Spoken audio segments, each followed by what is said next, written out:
Warning. The following content may contain elements that are not suitable for some audiences. Viewer discretion is advised. Good morning, good afternoon, good evening, good night, good whatever time it is. That's getting old. I gotta find a new intro because it's boring and stupid and old. How you all doing today? Down in the southern part of the United States, all of y'all's. It's good to hear you. It's good to see you. It's good to be with you. My name is Esteban once again. This is Whispered Insights, the only show in the web with that name. Anyways, let's do a couple of house cleaning things. Welcome to the show. It's going to be a fantastic show today. I apologize for having that disclaimer, but once you see my guest, you'll see why we have that. These people just don't hold back on any of their opinions. A couple things going forward, the show, the next couple weeks. Let me find out where we are. Next week, fantastic show. Dave Hirsch, founder of Jive. And he recently wrote one book and is writing another one talking about how you can actually get companies unstuck. It's also talking about the end of capitalism in startups, something about not making money. Sounds pretty interesting, but we'll talk more about it next week. The week after that, we get into April. And, John Reed is my first guest. We're going to be talking about the decision-making framework, the second part of the show that we started a couple of weeks ago. And after that, we have Lauren Vargas, Matt Wilkinson, Doug Searles, Bob Stutz, Alan Bergson, and a cool list of luminaries that are going to make me look good, pretending that I know what I'm talking about and all that stuff, as always. Anyways, that's what's coming up. Today, we have a great show. We're going to be talking about a better way or better ways to deliver insights to the world. This stems from a couple of conversations I had in the last few months with my guests. So without further ado, let me bring my guests. They need no introduction. They're amazing, incredible, talented people. And let's see. First, Steve, welcome to the show. How are you doing today? Oh, terrible. How about you?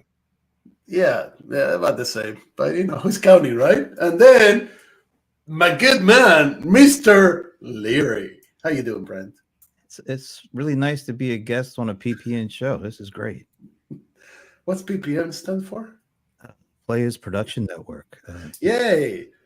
Okay, so before we get started, one of my guests wanted to promote one of his things. And we're going to do this at the end also when we do the outro. But, Brent, you have something you'd like to share with us today?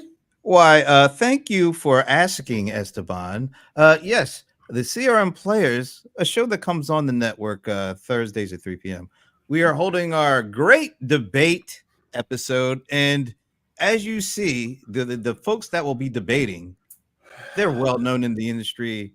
They're a bit mild mannered every now and again. It'll be hard to coax them to share their opinion, but we're going to try to do that as we bring Bob Stutz, the Brohammer, John Reed, Cheryl Kingstone, and the one and only irascible Esteban Kolsky together to debate, or I don't know, they may agree, but 3 topics we're going to put out there, let them go at it and see what happens.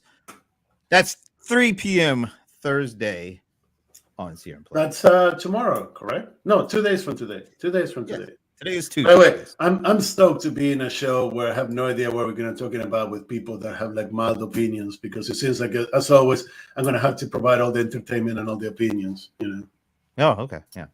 Jesus Christ, man. Seriously. Anyways. Thank you both for being here. The topic of the conversation today is new ways to deliver insights. And like I said, this stemmed from some conversations I had with both of you over the last few months. Brent, you and I talked about, the whole concept of like how video is replacing everything else and what can we do about it. Steve, you and I had a discussion about distribution via video, blogs, texts, notifications, and all the things you've been like holding near and dear to your heart for a few months. Who wants to start? I mean, I'll ask a question if you want, but my simplest question is like, why do we need a new way to distribute information? You don't have to raise your hand. You can just talk, Okay, yeah. Brent, go ahead. I thought when you volunteer yourself, not somebody else to share their opinion. Well, I feel he did not volunteer, by the way. He just basically threw you under the bus, which is very different. Yeah, it's so different. Yeah, that's never happened before. It's like in come those on. stupid movies when they're like, it's in the stupid movies, everybody's lined up and everybody takes a step back and the guy is it's like, in front. yeah. That ain't no movie. That was the Three Stooges. You confess up to watching that. Look, we're living in a world where we'd rather watch stuff than write stuff, right? I mean, I'd rather do what we're doing here and have these what I think will be a pretty interesting conversation where if there's anybody out there watching us, they could join into the conversation as well and be a part of it. I mean, that adds a whole other layer that we weren't thinking about 10, 15 years ago. I think that's really an important layer that we have, and we should be using it as often as we can, right? But how? I mean, what do you think, Steve? Is that the reason why we need, before I go into a deeper conversation, is that the reason why we need to have a different way to distribute insights? Well, we've been trying. I don't know about the insights part, but we've had. Okay, distribute information then. However you want to look at it. Or just finding somebody else to listen to rather than our internal monologue. But is that?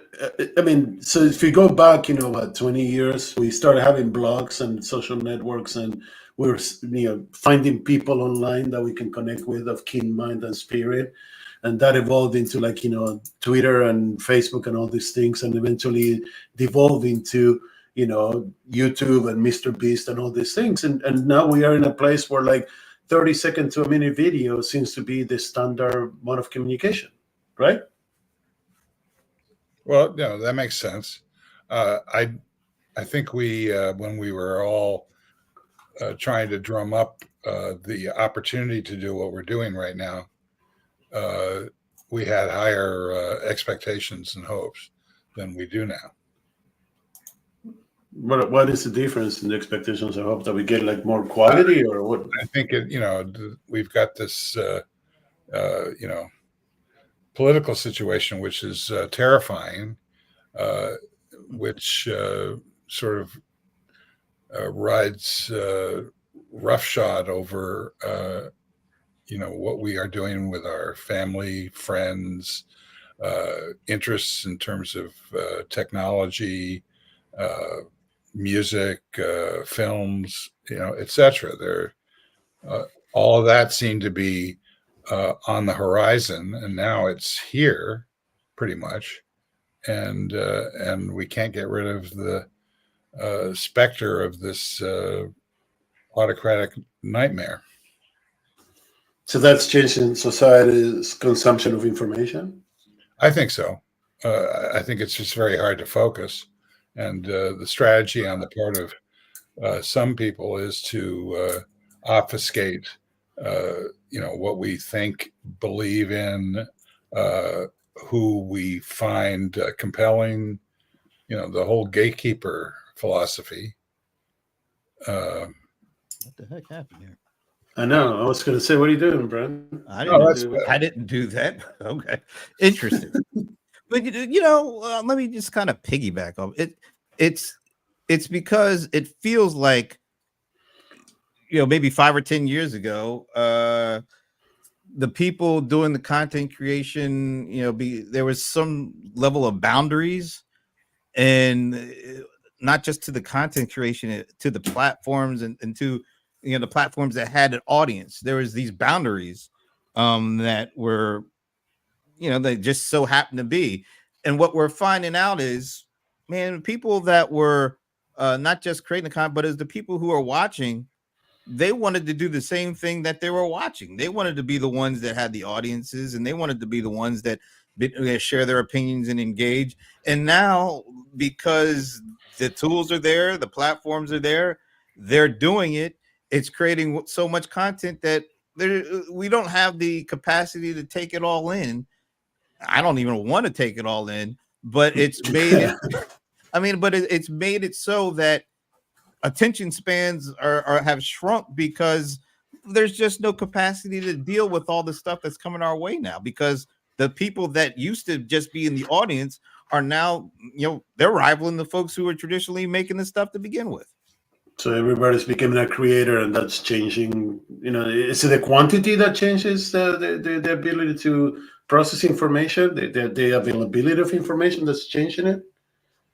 everything's changed. I mean, the people who were originally created it used to, Steve knows more about this than anybody, around that I know of. It took a lot of money. It took you didn't have the money, you didn't have the budget. Normal people didn't have the budget, to have all these cameras and to have their own, media room and to reach an audience of millions on their own without spending a lot of money on advertising. That stuff just wasn't there.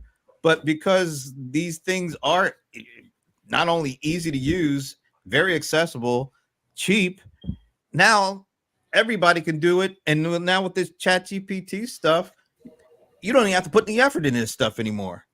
And so that's made it, I think it's made it really difficult for really good stuff to shine because it's just overtaken by a bunch of stuff that, I don't want to see to begin with.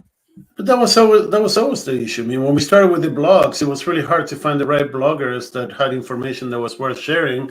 Okay, I am not going to say it, but when I worked at a different company that I am now, and I had to write content that was quality content that was behind a paywall. It was almost impossible for us to get any information after a couple of years because every fucking blogger in the universe could outkick us. But think of what you just said. You had to write it. You had to take time to think it up, to put it in words. That was a paycheck, dude. Dude, ChatGPT does that now for free, and because it does a shitty job at best. Yeah, but people don't care. They just want the audience. They'll use these tools to make this. Well, not all of it is junk, but a lot of it is just not that great. But it takes little effort and little money to create it. And what they want is really the audience. They want they want your attention. They don't care about how great their content is. Is it easy to use? Is it easy for me to put out there? Is it easy for me to try to use it to attract an audience? I think that's where the vast majority of people are focusing, not focusing on, wow, you could really do some very unique stuff if you just take the time to really leverage these things. And nobody's doing that right now. That's bullshit. Did you use ChatGPT, Steve? Hell no. Okay. Did you try it? No. What's the difference between trying it and using it? Actually, for most people, there's no difference. They try it and they say, this is great. But I read the other day, or I heard the other day in a show that somebody said that ChatGPT is a better writer than 80% of the people out there. And that's why, probably true. But so what? I bet that's true. That just says. I mean, it's certainly better at writing press releases than I am. Well, it's better than I am at anything, basically, at this point. So. But can most people really write well? Well, the fact that he said write well means that you're one of them, 20%. But no, most people cannot write well or good or anything. Yes, it takes a lot of training to write well. But it is opened up.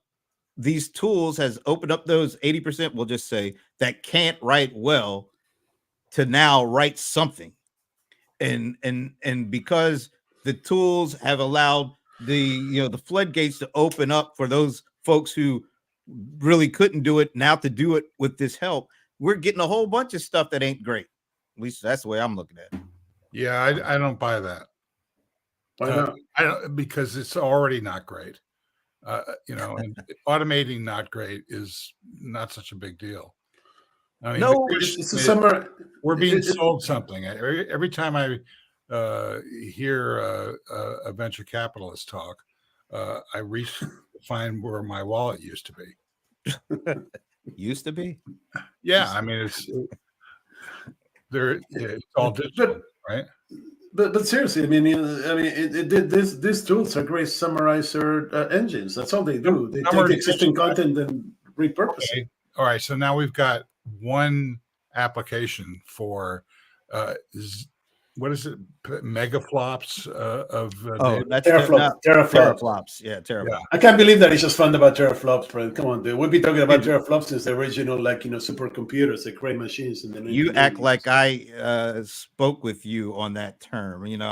I never talked about teraflops. I tapped out at zettabytes. All right, teraflops. Now we're gonna have to Actually, learn about them, but yeah, okay. Terabytes are part of teraflops, right? They're different worlds. I didn't take One that is progression because processing I power. No, one is right processing power, the other one is storage capacity. But I mean, teraflops. It doesn't fucking matter. The point here is, going back to what we're trying to discuss with going to teraflops.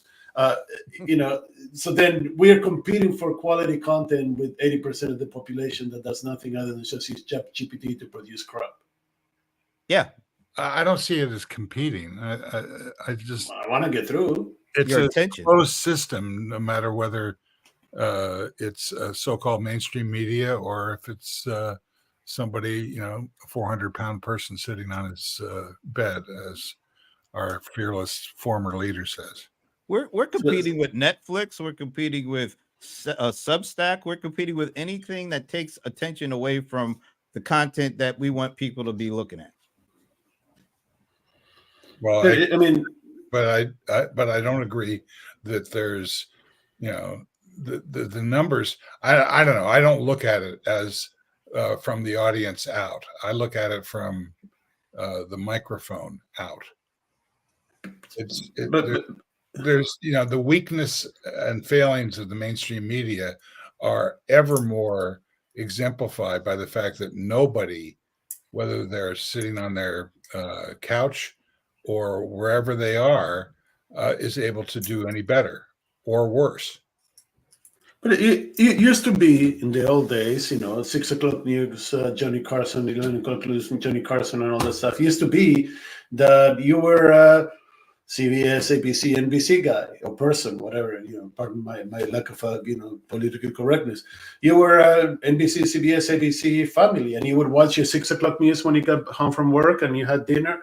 Then you futz around for a while, and then you watch the 11 o'clock news and Johnny Carson and go to bed watching Johnny Carson. I mean, that used to be the way that you consume information, and all the information came from one way or the other. How is that different from today's mainstream media versus extreme right media? It's hugely different from my perspective, because we didn't have any choice whether to watch Johnny. It's either watch Johnny or watch the 6 o'clock news, or you watch nothing. I mean, so it wasn't really like you had a whole lot of choice in that. You're gonna watch it because that's the only thing you had. You look at what's going on now. I mean, those things are still there. Well, Johnny isn't, but don't they still have them late night shows like on Jimmy Kimmel and all that? Yeah, all those guys. How are their audience? They're the Jimmy shows now. Yeah. Oh, we're gonna stay away from that. All right. So how many people? Hey, we have a disclaimer. We can go there. Well, how is their audience size compared? See, and now we just went to Jimmy's and size. How is their audience size compared to the Johnny Carson audience size? I'm guessing it's a lot smaller, right? It's so fucking fractured right now because we have Netflix, because we have Hulu, because we have Paramount Plus. I mean, I turn on my TV and the only thing I see is logos for Netflix, YouTube, Paramount Plus, Hulu, and Max. This is my entire consumption of consumer media. I get on my computer and I open my browser and there's a tab on YouTube every single time, and I just go to YouTube and I consume information through YouTube. I get my newsletters on my inbox. I haven't read a blog in ages, not because they're not good. It's just that they're not the way to consume information anymore. So I mean, my experience is maybe they're not good. That there are some that aren't good. I started writing a blog. I tried to avoid it, but the difference between typing in a notification and writing a blog is there is no difference. So if you're going to write 10 words, why not write 100 words? And when you get up to around 700, that's the length of a column, and then you're in the mainstream media. So basically, you have short content or mainstream media. I don't think there's a difference between mainstream. I think they're as clueless, if not more so, about how they are going to, pay the rent than any of the people that, were liberated into this notion. I mean, that's how I got my first job. I just recognized that somebody on the Byte Information Exchange which was an online network based on the users of, the audience of Byte magazine. Somebody said, I'm looking for, a sidebar on this. And I saw this about 11:55 on a Sunday night. Not a particularly smart way to introduce yourself, but I immediately called Information. Remember Information? And got the guy's number, called him, and did my pitch and got the job. So, the difference between me writing from wherever I was then to being in the mainstream media was exactly timing and luck. So how is it? So Brent, if you take that model and what you were saying earlier, how everybody becomes a creator. I mean, do we get rid of those barriers of entry? That there was there was a place where you go and make your pitch and get your job, and now just create your content and throw it out there? You know what? Just as we were talking about how the kind of the TV landscape had changed, the thought leadership kind of landscape has changed as well. I mean, traditionally there's like when you started writing your your blog. I think I started doing my blog in like 2004 or something like that. It was great. I liked writing back then. You know why? Because there wasn't a whole bunch of people out there doing the same damn thing. And we had, to a certain extent, we had access to some information that everybody else didn't have access to. That was very appealing to me as somebody who was trying to be some sort of a thought leader or analyst or whatever you want to. I call it industry observer right now. But you know what happened as these tools got easier to use and people got really excited and they were putting out more stuff, more blogs were coming on board, more people were writing blogs and writing multiple blogs a day and all that. Those folks found out, wow, we don't just have to watch these so-called or read these blogs of these few thought leaders. We could be them and we could go beyond them. And that's when I said, I don't want to blog anymore. I want to do something else because I don't want to, I don't want to have to be over here with everybody else. I want to be somewhere where there's fewer people and more room for me to have some space. And that's when all the video stuff started happening. What was that? 2007, 2008? Yeah, somewhere around there, right? I mean, know. So and that was what we're talking 17 years ago. So now the tools are, we went from audio podcasts and now we got video podcasts and still audio podcasts are still around. But the mass of people who have been using them and creating content because they want to be viewed the way that we used to be viewed maybe back in 2008 or 9 as the few. There are no few anymore unless you get to a certain point where you're somebody like I'll bring out a sports name. I know this might not go over too well here, but have you guys ever heard of a guy named Shannon Sharp? He was a punt returner for the LA Rams.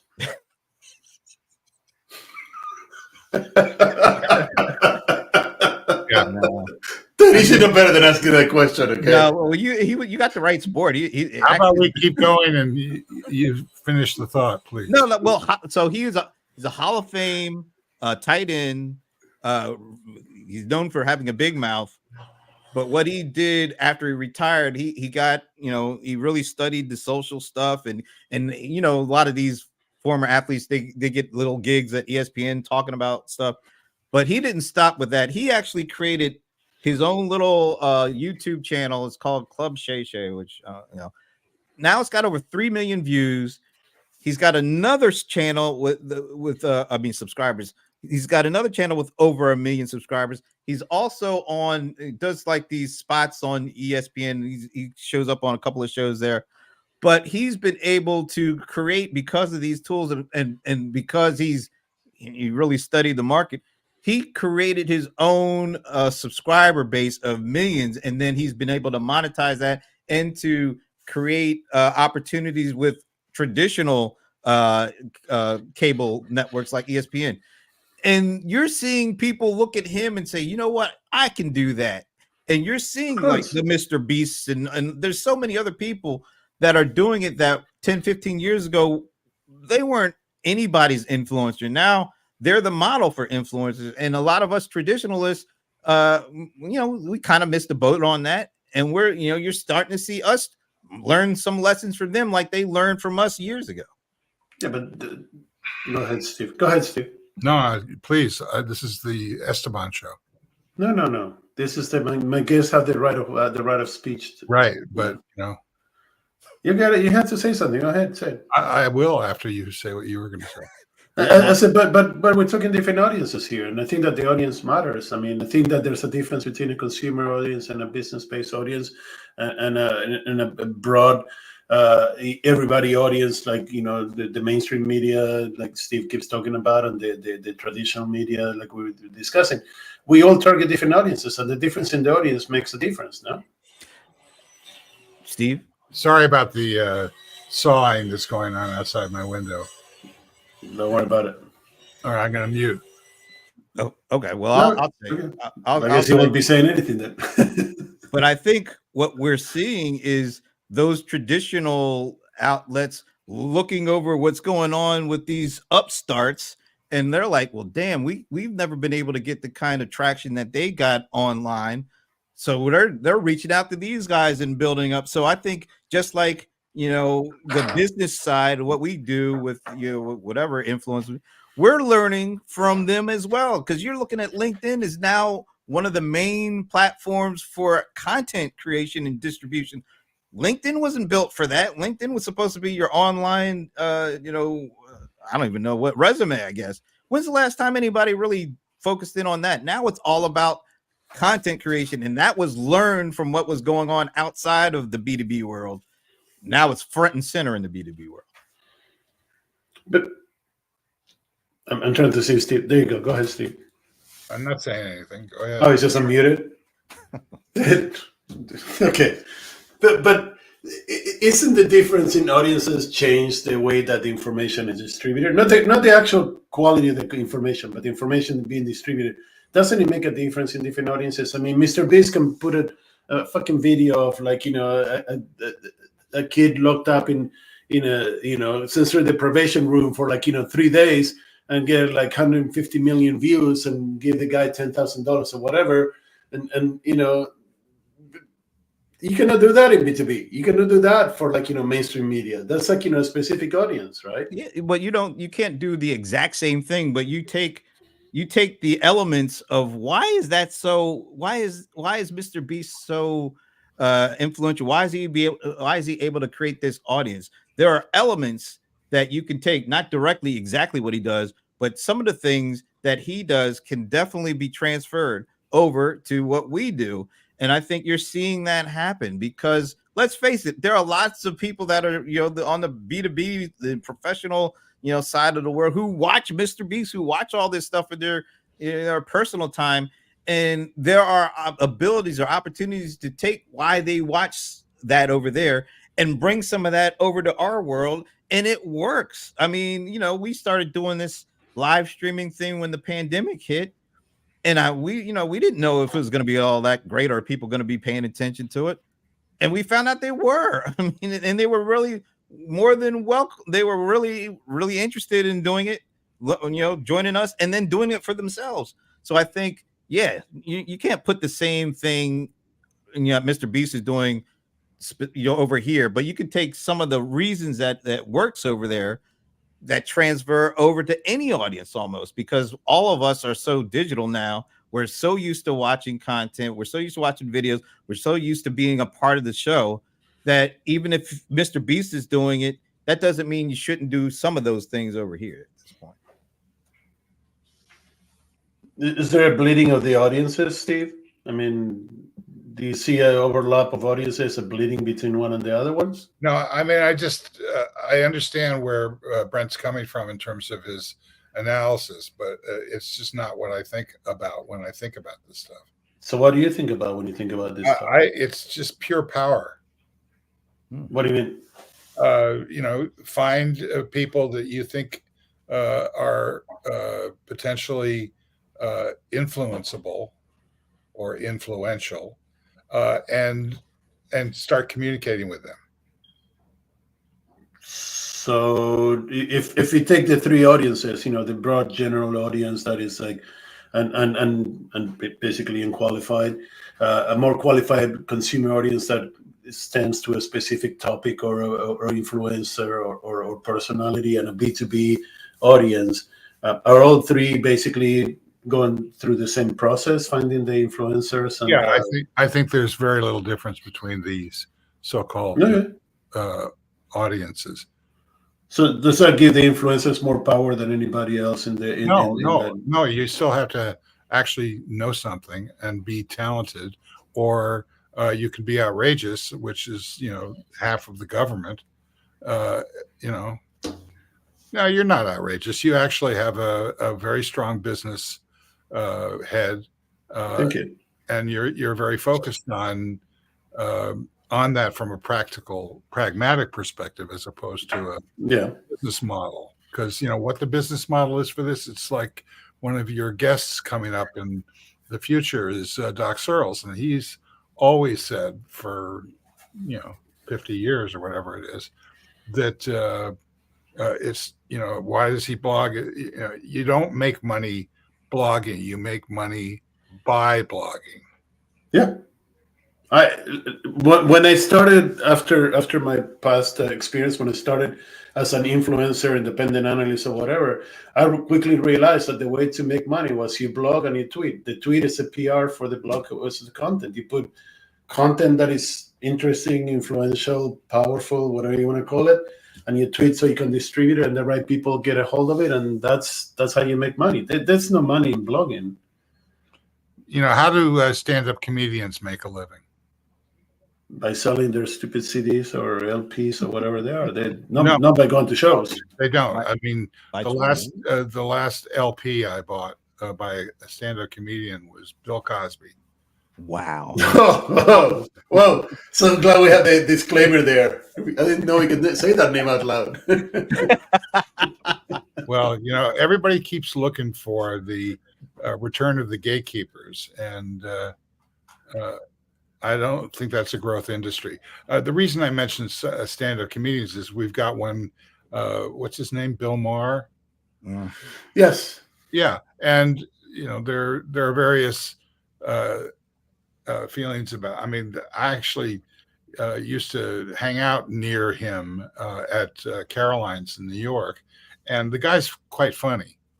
And unfortunately, he's had to make a living for the last 50 years. And so he's gone through basically a sentence in the mainstream media on ABC, I believe was his first location. And now he's down to HBO, right? Or and CNN. CNN. Basically canceling his after-hours show and replacing it with a rerun of his HBO show. Yeah. So these people, the point about stand-up is they're not going on stage to make money. They're going on stage to connect with an influencer audience, if you want to call them influencers. That's okay. It's just like calling Mr. Beast a TV star. It's true, but so what? Hello? I don't give a rat's in all honesty, I don't care about any of those labels or anything. But what matters is the quality of the insights that the or whatever the content, the quality of the content. I mean, when you get in a car, you're not paying for the wheels or the steering wheel or the drive shaft. You're paying for the ability to run faster than you could without the car. And let's not kid ourselves either. Now, over in the enterprise world, we know that there are so many vendors that are not exactly completely all about the great content, as opposed to, oh, this guy can get us or this lady could get us so many people watching if we bring her on board or if we bring him on board. We know that's still out there because we can name names if we want in terms of why is this person still getting paid to do this? Because they haven't really brought any great insights or any great content, but they connected with an audience, and that was good enough for those folks to bring them on. That hasn't changed, Actually, right? I love the statement from Jason. If you remember the movie, right? I mean, Yeah, Gladiator. Gladiator. Are you not entertained? I mean, is this really? Is there a difference between information dissemination that is necessary and entertainment? I mean, I concluded 10, 15 years ago that everything that I was doing on stage had to move from information to entertainment because people would not retain it otherwise. And if I was lucky enough, I would get a couple like sound bites that they would repeat forever. I hate that shit, but that's the way it was being consumed, But right? that's I how don't people think remember that's- stuff, right? I don't think that's why companies or vendors have people who are well known on their shows. They're looking for breathing room from the inevitable sales pitch. It's as simple as that. Can you It's not expand on about that? entertainment. It's What do you call breathing room? From I mean, I understand the sales pitch, but what's the breathing room like? well, like I go said beyond- earlier, when I run into somebody in the venture capital industry, it's just basically AI, and I get it, and it's pretty impressive what's going on there. But am I getting any value out of being pinned down by that? No. No. So I mean, the VC world sometimes feels like 5-year-old soccer. Everybody runs to the ball and they don't care about anything else.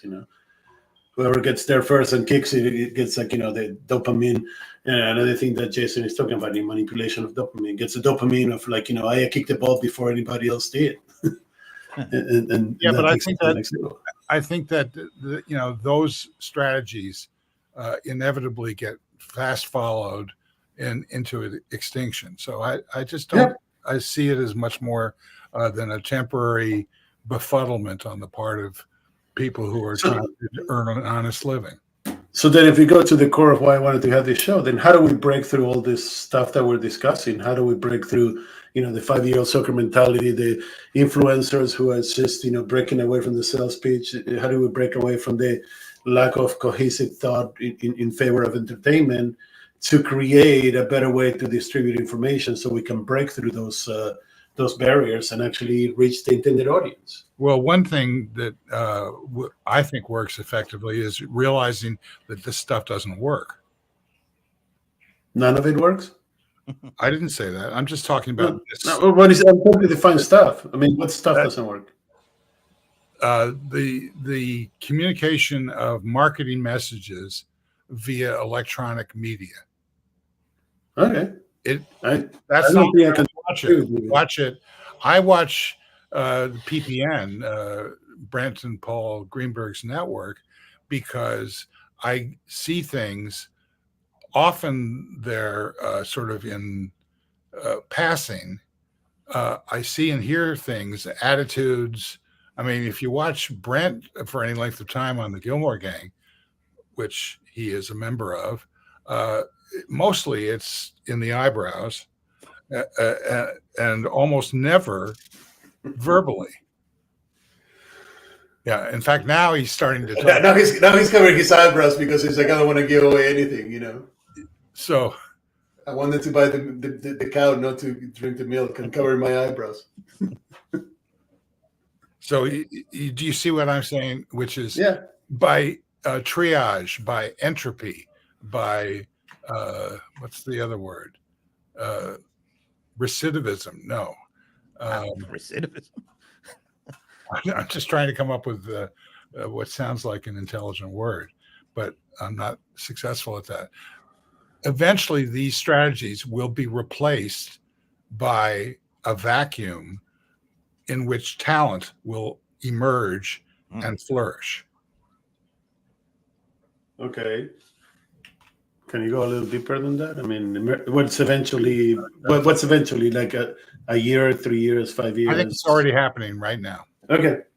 Well, so we're seeing. What's that, Brent? Sorry. I was going to say, are all these these AI technologies that everybody is raving over? It's not Is that something about it. accelerating? No, wait, is that accelerating this move, Steve? Do you think because this stuff is making it more accessible for more people to try to do this, does that make this shift even quicker or faster or more violent? I don't know.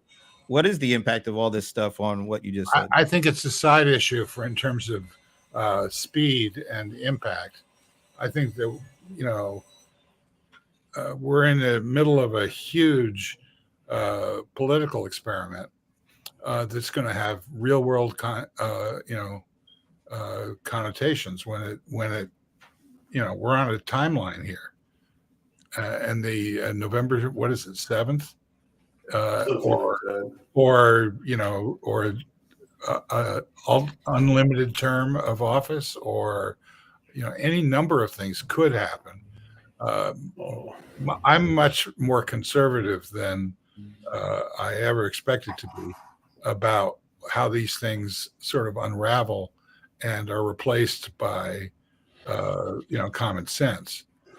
And I think I don't want to be an optimist like Esteban. Other than myself, but nobody ever called me that. But you know, I tend to think that how did Biden get elected in the first place? I certainly was the best candidate, but as soon as Jim, forget his name, from Clyburn, from your home state. He is, well, one of my home states. You know, as soon as he basically said, "Hey, you know, kids, guess what time it is?" That's a reference to the Howdy Doody show. You know, all of a sudden, the right people in the right areas elected him. Now, I think that's a bit of a tap dance, and I don't know that they have the horses to do it again this time, but it's akin to magic. I don't want to go deep into the political side because as a former resident of a country, can't talk about it.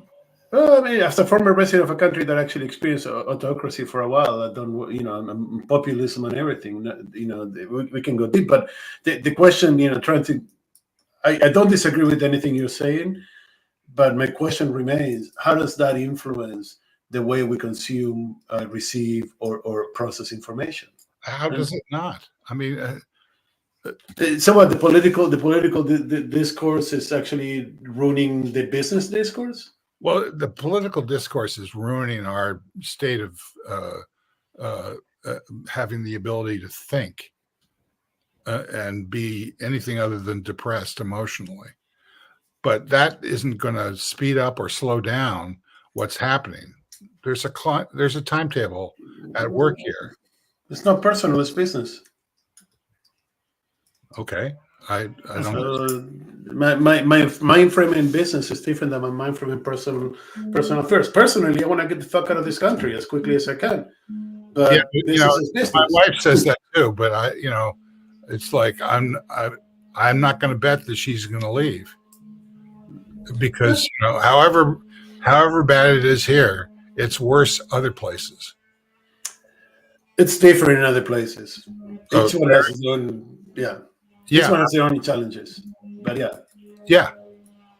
So the answer to your question is: how do we accelerate a move toward common sense and safety? Good question. So I'll just throw something. I think that Steve's image froze because that's all he said. It's a good question, but he didn't provide an answer. It's like a drop mic moment there. Okay. There he's back, I think. Hold on, give the awkward pause there for a second. So that would be the answer for that. How do we frame the answer to that? I mean, I don't have an answer. You don't have an answer. Brent doesn't have an answer. What are the parameters? So what are the I didn't say I didn't have an answer. I said good question. I understand that. But then how do we frame the components? What are the components for the answer then?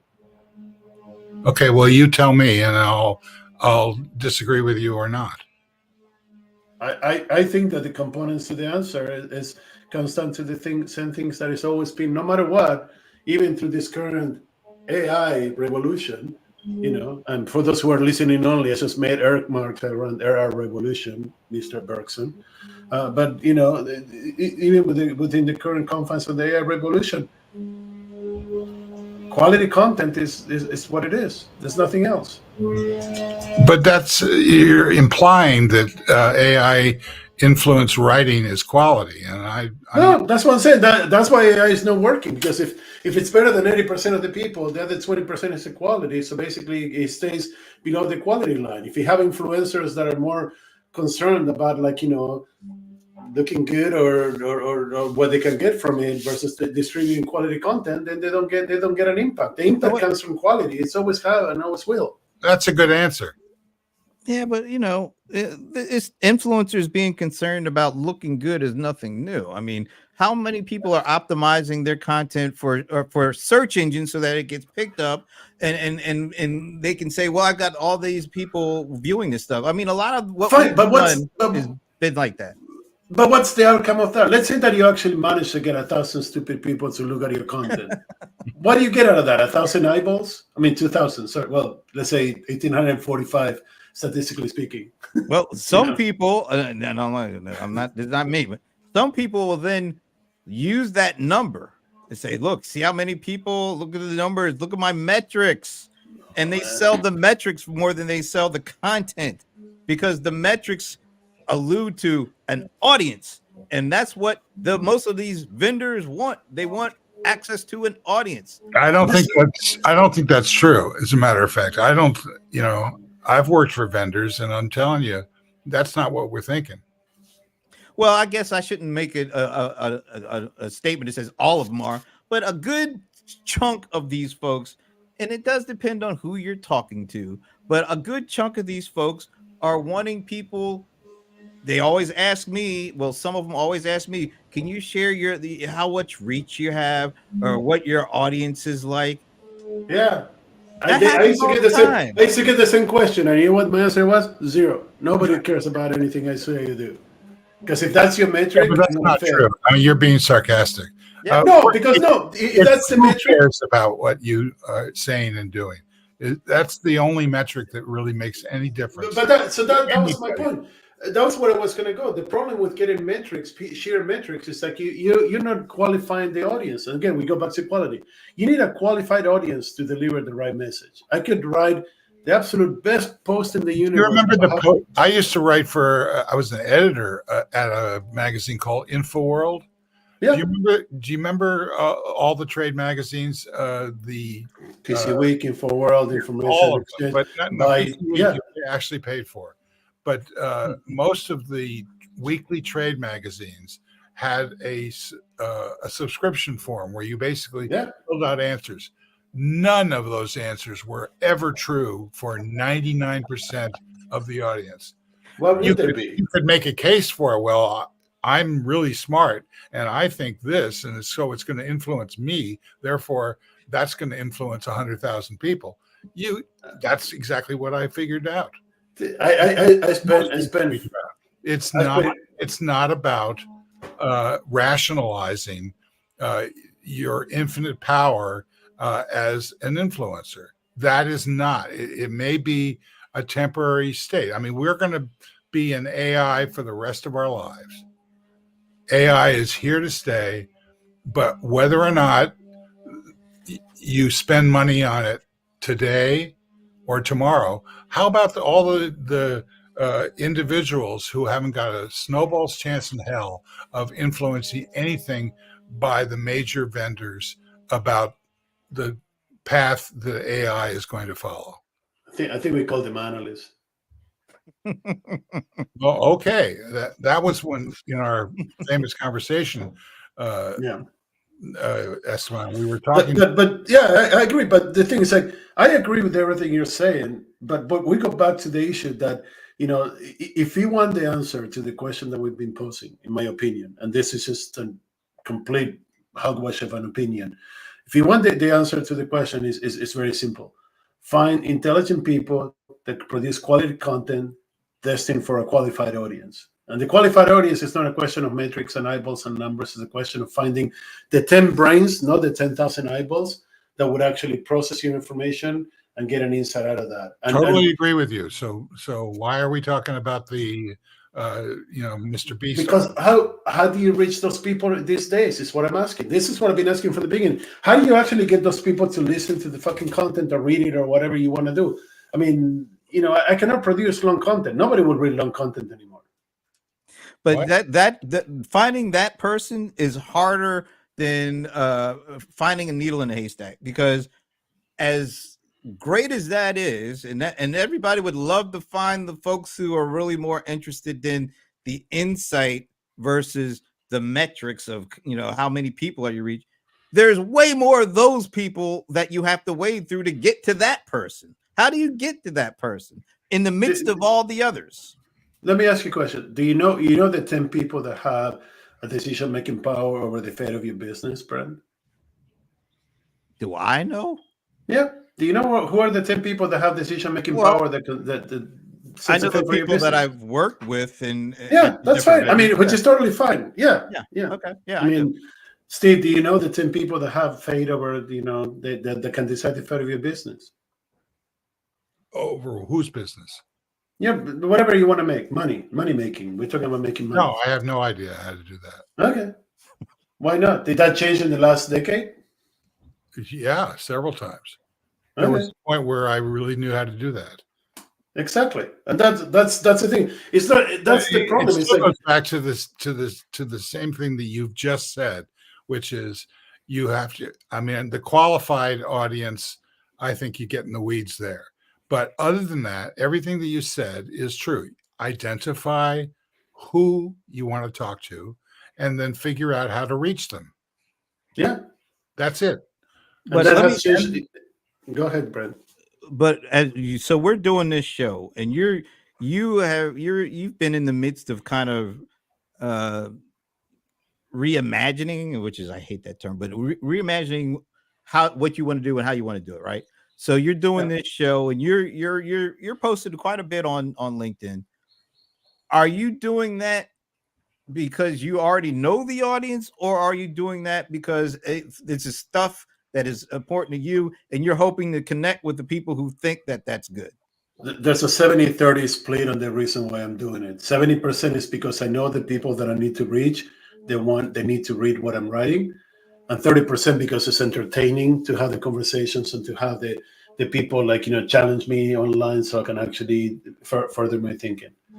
But for every one of those LinkedIn posts that show up, there's hours of conversations behind the scenes with the people that actually influence me and the people that need to receive the content.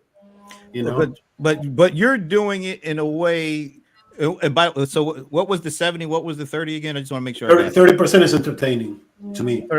Well, see, I didn't even ask for that breakdown. I was asking, not that it can't be entertaining, but it's just something that you're passionate, you're interested in. This whatever it is. I can tell you, for every iteration of business that I've been on, I know the 10 people that will influence that would allow me to succeed or not, and I know how to reach them. And it's not send an email saying, "Hey, buddy, how you doing? Let's go get drinks." It's for what I do. It's gotta be insightful content, quality content, and reaching them in the right way. And the challenge that I have this time around, because I've done this several times already, just like you. I mean, every time that there's an inflection in business, we need to figure out how to do it. This time around, it's harder to break through the noise to get to the right people with the right content. It's not a question of the quality of the content. It's not a question that I know who the audience is. It's a question of actually connecting the audience to the content. That's the biggest problem.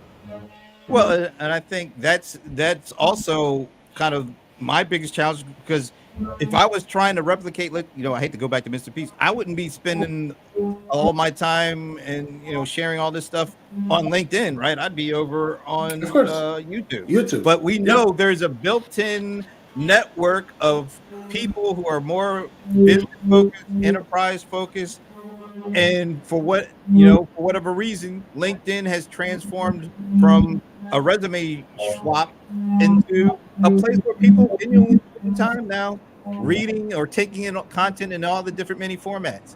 And that's why I think we do this. This is why I think Paul and I wanted to do PPN, because we didn't want to just do thought leadership the way it was done 5-10 years ago. We wanted to use some of these new tools and try these new things to share thoughts, or to have a way to share, bring people together and have them share thoughts that you couldn't do like 5-10 years ago. And I think that's kind of been the experiment, and we're still experimenting. And Steve knows this, because Steve is the one he's really been the one kind of making sure I don't lose track of some things that I tend to lose track of when I'm doing this stuff. And I think we're still in the midst of doing experimenting and finding out what works and what doesn't. But enough of it has worked that you are seeing some connections being built. You're seeing, at least I'm seeing, some opportunities that I did not see 3 or 4 years ago before we were doing this stuff.